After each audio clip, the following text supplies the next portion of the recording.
আসসালামু আলাইকুম। শীতের আরেকটি পিঠা নিয়ে হাজির হয়ে গেলাম, সেটা হচ্ছে মেরা পিঠা। যদিও এটা শীতের বলা পিঠা চললেও চলে বা সারা বছরই খাওয়া যায়, কারণ হচ্ছে এই পিঠাটা এরকম একটা পিঠা, এটা যে কোনো সময় যে কোনো টাইমে ঝটপট তৈরি করা যায়। আর এই পিঠাটা কিন্তু আমাদের কুমিল্লা অঞ্চলে বেশি জনপ্রিয়, আর প্রতিটি ঘরে ঘরে কম বেশি বানানো হয়। তো আজকে আমি সহজভাবে একদম উপস্থাপন করেছি, আশা করছি আপনাদের কাছে ভালো লাগবে। প্রথমে আমি শুকনা গুঁড়া নিয়েছি, চালের গুঁড়া। আর অ্যাকচুয়ালি এই পিঠাটা একটা সহজ এজন্য যে এইটা শুকনা চালের গুঁড়া কিংবা ভিজা চালের গুঁড়া যে কোনো কিছু দিয়ে হয়, আর তৈরি করাটা একদম ইজি দেখায়, সবাই এটা পছন্দ করে আমার মনে হয়, মানে বানানোটা পছন্দ করে। তো প্রথমে আমি 3 কাপ চালের গুঁড়া নিয়েছি, এটা ভেজে নিয়েছি। আর মেরা পিঠাতে চালের গুঁড়াটা ভেজে নিতে হয়, তাহলে মেরা পিঠাটা খেতে মজা লাগে। আর যদি চান না ভেজেও করতে পারেন, তবে তেমন একটা স্বাদ হবে না। যেহেতু মেরা পিঠাটা একটা সিম্পল একটা পিঠা, তবে এই পিঠাটা যদি একটু ভেজে তারপর একটু নারকেল আর ইয়ে দিয়ে কম্বিনেশনে বানানো হয়, সেক্ষেত্রে পিঠাটা মজা হবে। আর এই পিঠাটা আমি আজকে 2টা প্রসেস দেখাবো। তো বেসিক্যালি আমি আপনারা যে কোনো একটা প্রসেস বানাবেন একবারে টেলে, কারণ গুঁড়াটা টালার পর গরম গরম অবস্থায় কাইটা করতে হবে, তা না হলে কিন্তু আপনার এই যে কাইটা ভালো হবে না। তাই আমি এখানে 1.5 কাপ পরিমাণ গুঁড়া নিয়েছি, চালের গুঁড়া, আর হাফ চামচ লবণ নিয়েছি। তার মধ্যে দিয়ে দিচ্ছি হাফ কাপ পরিমাণ নারকেল কুড়ানো। তো আমার নারকেলগুলো অ্যাকচুয়ালি ফ্রিজে ছিল, তাই কালারটা এরকম দেখাচ্ছে, ডিপ ফ্রিজে ছিল। তো আমি অলরেডি কিন্তু পানি বসিয়ে দিয়েছিলাম, পানিটা বলক চলে আসছে, এটাতে কিন্তু পানি পিঠা বানাবো। তারপর হচ্ছে এখান থেকে আমি ফুটন্ত গরম পানি নিয়ে দিয়ে দিচ্ছি। তো আপনাদেরকে একটি কমন হিসাব দিয়ে দিচ্ছি, যতটুক পানি মানে যতটুক চালের গুঁড়া নেবেন ততটুক মেবি পানিটা লাগবে, মানে ততটুক পানি রাখবেন। কম বেশি লাগতে পারে গুঁড়ি অনুযায়ী বা ভাজা অনুযায়ী। তো টেলে নেওয়ার গুঁড়িটা গরম গরম গুঁড়িটার সাথে গরম গরম পানি দিয়ে, মানে ফুটন্ত গরম পানি দিয়ে এভাবে যতটুক পানি লাগবে, আটা কাই যেভাবে করে রুটি বেলার মতো, সেভাবে আপনারা এটা নিয়ে নেবেন। তো অতিরিক্ত নরম করবেন না, মোটামুটি ব্যালেন্স রেখে এটা আস্তে আস্তে পানি দিয়ে ধাপে ধাপে করবেন, যতটুকু পানি লাগে ততটুকু। তো এই নারকেল আর লবণ দিয়ে যে পিঠাটা হয়, এটাতে কোনো মাংস দিয়ে বা ভর্তা দিয়ে লাগে না, এটা সিম্পলি খাওয়া যায়। আর মেরা পিঠার অরিজিনাল স্বাদ পাবেন আপনি রাত্রে বানিয়ে রাখলে, সকালে যখন শীতের দিন সকালে সকাল সকাল একদম রুটির তাওয়াতে, মানে এটা মাঝখান দিয়ে কেটে বা ছোটো পিঠা হলে আস্তে আস্তে ভেজে দিলে, একদম গরম গরম ভেজে নেবেন, দেখবেন মেরা পিঠা, যে বলে যে মেরা পিঠা মজা না, তারা বুঝবে ওইটার স্বাদ। আসলে খাওয়ার প্রসেস জানতে হয়, যে কোনো পিঠারে কিন্তু আপনার প্রত্যেকটা জিনিসের নিজস্ব একটা স্বাদ রয়েছে। আর যদি বলেন যে না আমি ভর্তা দিয়ে খাবো বা তরকারি দিয়ে খাবো, সেক্ষেত্রে শুধু লবণ দিয়ে বানাবেন, দেখবেন খেতে মজা হবে। আর নারিকেল দিয়ে বানালে এটা কোনো কিছু দিয়ে খাওয়া লাগবে না, এটা হচ্ছে শুধুই মজা, খালি মজা। আর এটা সন্ধ্যা বানিয়ে রাখবেন, সন্ধ্যার নাস্তায় খাবে, হালকা পাতলা যা থাকে, পরের দিন সকালে এটা গরম রুটির তাওয়াতে, একদম মানে রুটির তাওয়াতে ছেঁকে দিবেন, উল্টিয়ে পাল্টিয়ে, দেখবেন কি মজা। আপনারা যারা খেয়েছেন তারা অবশ্যই কমেন্টসের মাধ্যমে জানাবেন। আর আমাদের কুমিল্লা কিন্তু এটা খুব জনপ্রিয় পিঠা, মানে প্রত্যেকটা ঘরে কম বেশি বানানো হয়, যেহেতু এটা তৈরিটা একদম সিম্পল আর মানে বানানোটা সহজ, তাই সবাই মনে হয় এটা চয়েস করে বানানোর জন্য।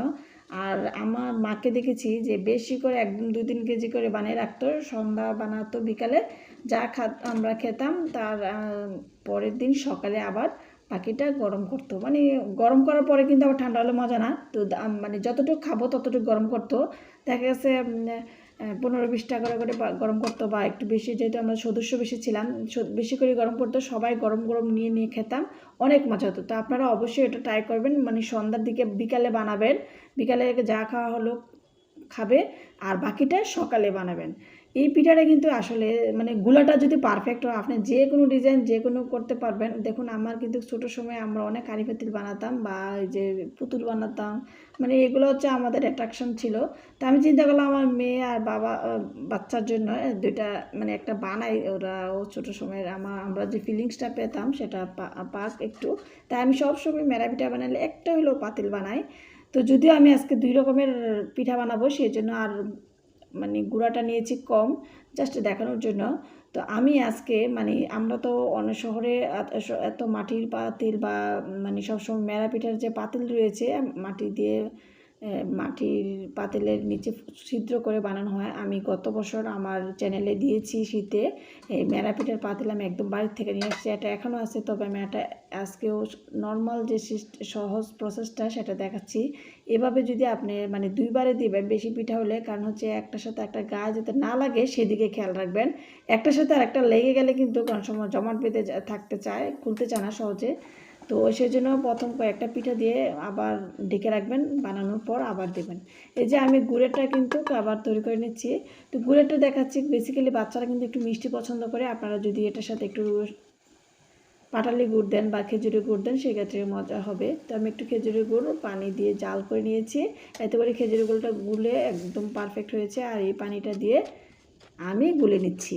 তো এই যেহেতু গুলার প্রসেসটা সেম, তো আমার এই আমি কেন বলেছি আপনারা যে কোনো একটা ট্রাই করবেন। একটা ট্রাই করলে যেই খোলাটা আপনারা মানে শুকনা গুঁড়াটা টেলেছেন সেই খোলাটাতেই আবার গরম পানি দিয়ে করে নেবেন, এতে করে আপনার একদম কাইটা পারফেক্ট হবে। তো আমার এই কাইটা আমি পার্থক্যটা এটাই বলতেছি যে আমি কিন্তু রেখে দিয়েছিলাম, একটু সময়টা লেগেছিল, তাই এই গুঁড়াটা কিন্তু ওইটার তুলনায় এতটা পারফেক্ট হয় না। তাই আপনাদেরকে প্র্যাকটিক্যালি দেখিয়ে দিলাম যে কোনো একটা করবেন, ওই খোলাটাতে জাস্ট ডালার পর পরে গরম পানি দিয়ে কাইটা করে নেবেন, দেখবেন একদম পারফেক্ট হবে। এই যে প্রায় অনেকক্ষণ সময় নিয়েছে, সময় নেওয়ার পর মোটামুটি হয়েছে। আপনারা একটু চেক করে দেখবেন, এভাবে ঢাকনাটা খুলে যদি দেখেন যে হয়ে গেছে তারপর হচ্ছে নামিয়ে নেবেন। তো এই ঝটপট বা কম মানে উপকরণে যদি মেরা পিঠা তৈরি করেন এটা হচ্ছে বেস্ট। আর যদি একটু বেশি করেন তাহলে এই যে পাতিলে যে কোনো সিলভারের পাতিল নিচে দিয়ে ছিদ্র করে যে বানানো হয়, আমার বাসা অবশ্য সবটাই আছে। তা আমি যেহেতু অন্যান্য সময় ওগুলা রেসিপি শেয়ার করেছি, তাই আজকে ঝুড়িতে কীভাবে সেঁকতে হয় সেটা দেখাচ্ছি। বা কম পিঠা বিদায় আমি আর আজকে পাতিল নামালাম না, তবে বেশি পিঠা হলে পাতিলটাই বেস্ট, কারণ পাতিলে একসাথে সবগুলো হয়ে যায় আর একদম পারফেক্টভাবে সিদ্ধ হয়। তো আপনারা যে সবটাই ট্রাই করবেন বা মানে পিঠা অনুযায়ী ট্রাই করবেন। কম পিঠা হলে আমার মতো যে কোনো প্লাস্টিকের জাকি বা যে কোনো ঝুড়িতে নিয়ে এভাবে ভেপারে দিলে হয়ে যায় ইনশাল্লাহ। বা রাইস কুকারের যে ইয়েটা আছে উপরের ঢাকনাটা, মানে উপরের যে ছিদ্রযুক্ত ঢাকনার মতো থাকে সেটাও দিলেও হবে। তো আশা করছি আজকের এই রেসিপিটি ভালো লেগেছে। সবাই কমেন্টসের মাধ্যমে জানাবেন কার কাছে কেমন লেগেছে। সব ভালো থাকবেন, সুস্থ থাকবেন, চ্যানেলটি সাবস্ক্রাইব করে ফেসবুক পেজটি করুন। আল্লাহ হাফেজ।